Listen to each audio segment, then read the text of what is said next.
Bien, vamos a ver retroalimentación por relevancia y sí, digamos como expansión de la consulta. Va como muy vinculado. Básicamente la expansión de la consulta es algo automático que se hace sin la intervención del usuario y la retroalimentación por relevancia es cuando interviene el usuario, pero se catalogan como en el mismo grupo de cosas. Entonces, vamos a ver qué tal nos va con esa parte. Vamos a hacer un resumen y construir sobre lo que ustedes ya investigaron. Bien, tenemos esta parte de acá. Para variar, mi cabeza está estorbando, entonces voy a correrme para algún otro lado. Me imagino que seguiré estorbando, entonces por ahí vamos. Bien, eh, resulta que la retroalimentación por relevancia puede ser, como les mencionaba, dos cosas. Explícita, si tiene la intervención del usuario, e implícita si no tiene la intervención del usuario, que es ahí como donde cambia un poco el nombre. Entonces, algunas cosas donde tenemos retroalimentación del usuario. La primera y la más importante es cuando el usuario ve los resultados y nos dice, de esta consulta que yo hice, de estos documentos que me volvieron, este y este son relevantes. ¿Qué pasa? Que ningún usuario hace eso. No lo va a hacer de gratis. Si usted pone la opción en su buscador, el usuario sencillamente nunca la utiliza. Entonces, aunque da muy buenos resultados, es impráctica, no se puede llevar a la práctica. Entonces se han buscado como otras alternativas, por ejemplo, el seguimiento ocular, que si bien no da relevancia de lo que me puse yo ahí en la pantalla, me da una declaratoria de interés de qué cosas de la pantalla o qué documentos le llamaron la atención al usuario de acuerdo a la información que yo despliego, el resumen, las palabras en negrita, el orden de estos ejercicios de seguimiento ocular. Es que sabemos también, digamos, que los usuarios solo revisan los primeros 5 o 10 resultados, que usualmente se fijan como en los dos primeros, bajan y ya la atención cuando llegas al último usuario de la página, a los 20 resultados, pues ya la atención del usuario bajó un montón. Hay una forma que es de criterio experto, que es el usuario llega, ve la respuesta y entonces unos usuarios eh, o sea, un usuario experto revisa los resultados y dice, bueno, de estos resultados, estos son relevantes y entonces eso reajusta la consulta y esa información se guarda y después se modifica. Si alguien vuelve a hacer una consulta similar, entonces ya tenemos más información de retroalimentación. El comportamiento del usuario, qué hace, cómo busca, si extiende la consulta, si no, qué palabras usa, qué palabras se consultan normalmente, y ahí lo puedes agrupar por región geográfica. Entonces, ok, la gente de Costa Rica busca mayormente estos temas y ahí puedes ir dando retroalimentación e ir acotando un poco las cosas. Es básicamente lo que hace Google un poco y la información de clics. Entonces yo tengo los resultados y tengo documentos a los que el usuario le hizo clic. Eso me da alguna idea. Si bien no me dice cuáles documentos son relevantes de forma dura, me da una buena idea. Okay, eso es como de los que son con el usuario. Se salen un poco de lo que hacemos en este curso, entonces los vamos a mencionar nada más y vamos a ver un poco más los que son sin usuario. Por ejemplo, el análisis local y el análisis global. El análisis local corresponde en modificar la consulta de acuerdo a los documentos que ya vienen en el primer resultado. O sea, yo hago la consulta, doy mi clasificación de resultados y a partir de esa clasificación yo hago un análisis para ver qué puedo hacer. O sea, cómo puedo mejorar la consulta. En el análisis global se modifica la consulta pero tomando en cuenta toda la colección, no solo los documentos del conjunto de resultados. Ok, entonces para hacer el análisis local lo primero que se puede hacer es un análisis por agrupamiento.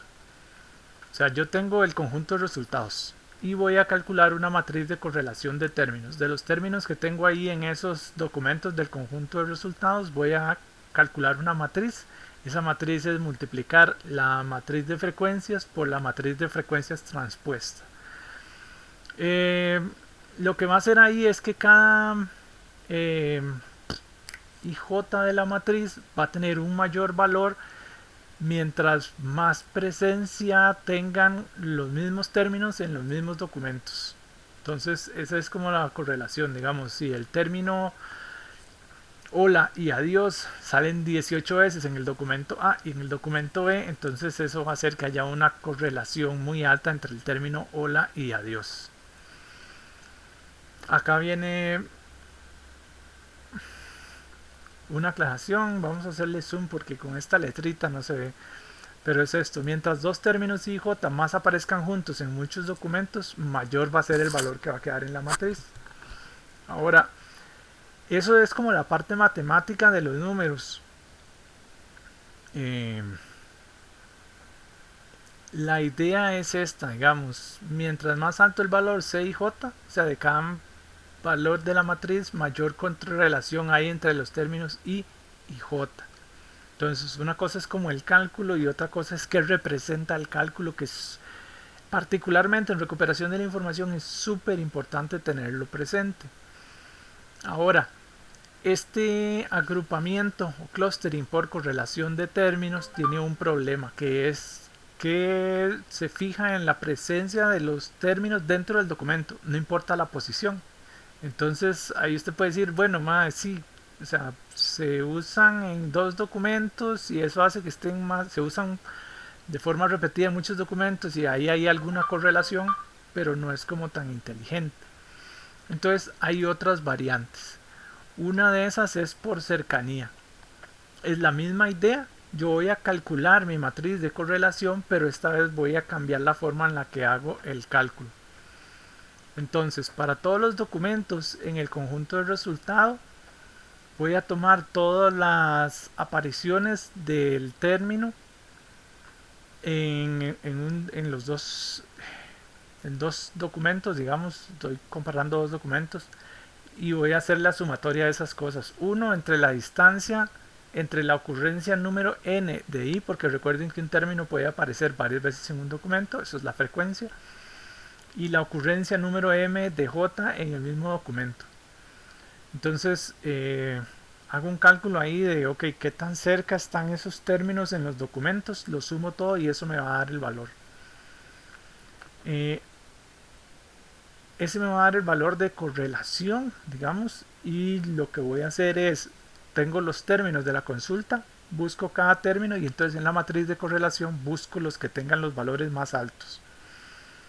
O sea, si el término en la consulta es tomate, voy a buscar en la matriz los términos que tengan una correlación muy alta con el término tomate, voy a agarrar ese término y lo agrego a la consulta y vuelvo a hacer la consulta. Entonces eso me va a dar un conjunto de resultados distinto, más especificado con este nuevo término. Otro es hacerlo por vecinos, digamos. La gracia de la correlación entre términos es decir que dos términos tienen alguna relación, que de hecho en la teoría se define como una sinonimia, algún tipo de sinonimia. Ojo, que no es sinonimia en el concepto de lingüística, es en el concepto de recuperación de la información, que tienen pues una connotación matemática. ¿Okay? Entonces, para calcular esa correlación por vecinos, lo que hace es, tengo los vectores S que corresponden a los vecinos, los valores de correlación de los vecinos. Entonces es como, igual tengo que calcular la matriz original de correlación y a partir de ahí saco los vectores de vecinos y calculo una distancia de cosenos. La distancia de cosenos es la misma función de similitud que vimos para el ranking, para la clasificación de resultados, solo que esta vez lo voy a hacer para calcular nuevos valores en una nueva matriz de correlación. Entonces yo tengo la matriz original, saco los vectores de vecinos, que es, tengo mi término y las palabras que están alrededor, y esas palabras que están alrededor las voy a reemplazar por los valores de correlación, y así tengo vectores, saco similitud y entonces ya puedo ver un nuevo cálculo de correlación que toma en cuenta las palabras que están alrededor. O sea, eso es como decir, no es solo la palabra actual, sino que la sinonimia la vamos a considerar pensando que palabras que tienen siempre los mismos vecinos pueden ser sinónimos. De nuevo, la definición matemática computina de sinonimia, no la definición lingüística de sinónimos. Igual cuando acá hablamos de conceptos, hablamos de una definición matemática de concepto, no una definición lingüística de concepto. Entonces es súper importante porque la gente de lingüística hasta que les da un yello cuando nos escuchan hablar así. ¿Qué característica particular tiene el análisis local? Es solo sobre los documentos que nos retornan como resultado.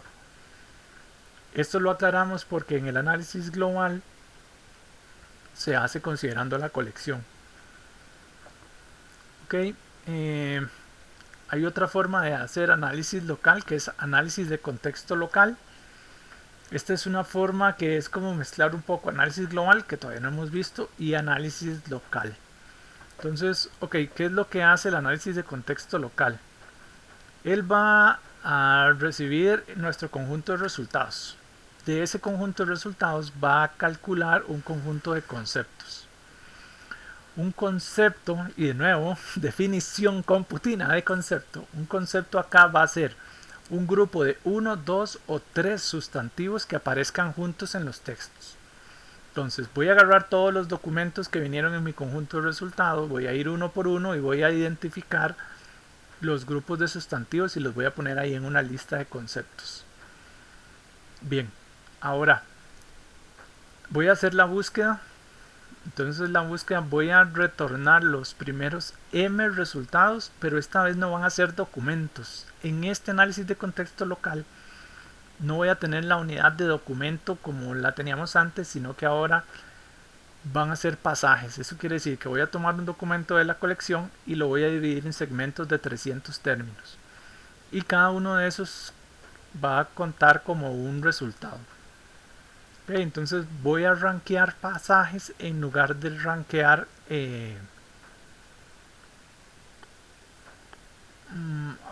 documentos.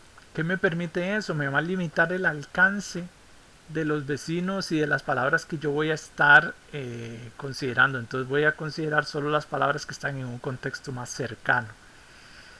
Contexto más cercano en términos computines, que quiere decir cantidad de palabras que están cerca, no tiene nada que ver con párrafos, no tiene nada que ver con oraciones, no tiene nada que ver con unidades conceptuales, con ideas, etc. Ok, cuando ya tengo esos pasajes y los tengo rankeados, que los rankeo igual, lo único que hago es que considero el pasaje como si fuera un documento, entonces lo rankeo exactamente igual con el modelo vectorial. Ahora el paso 2, aparte, tengo mi ranking de resultados. Calculo un ranking, por así decirlo, de conceptos. O sea, calculo la similitud entre la consulta y los conceptos. Todos esos conceptos que calculé, lo calculo y hago un ranking de clasificación. Okay, una vez que ya tengo ese ranking, voy a agarrar los conceptos que quedaron mejor rankeados en el tope, que quedaron mejor clasificados, y se los voy a agregar a la consulta y voy a repetir la consulta. Entonces expando la consulta con esos conceptos y vuelvo a calcular para que me dé un mejor conjunto de resultados. Entonces se supone, en la teoría, de manera conceptual, lo que hace es, ok, tengo un conjunto de resultados, saco los conceptos importantes de ese conjunto de resultados, lo agrego a la consulta y eso me va a dar un nuevo conjunto de resultados que debería estar como más detallado. Ahí debería estar mejor especificado. Todos estos análisis de contextos locales y análisis locales y la retroalimentación de relevancia, ¿por qué se hacen? Porque como vimos al principio del curso, pasar de una necesidad de información a una consulta que entienda el sistema es complicado. Entonces, el usuario no siempre tiene como ese detalle. De hecho, ustedes van a ver después de este curso que la forma en la que hacen consultas cambia un poco.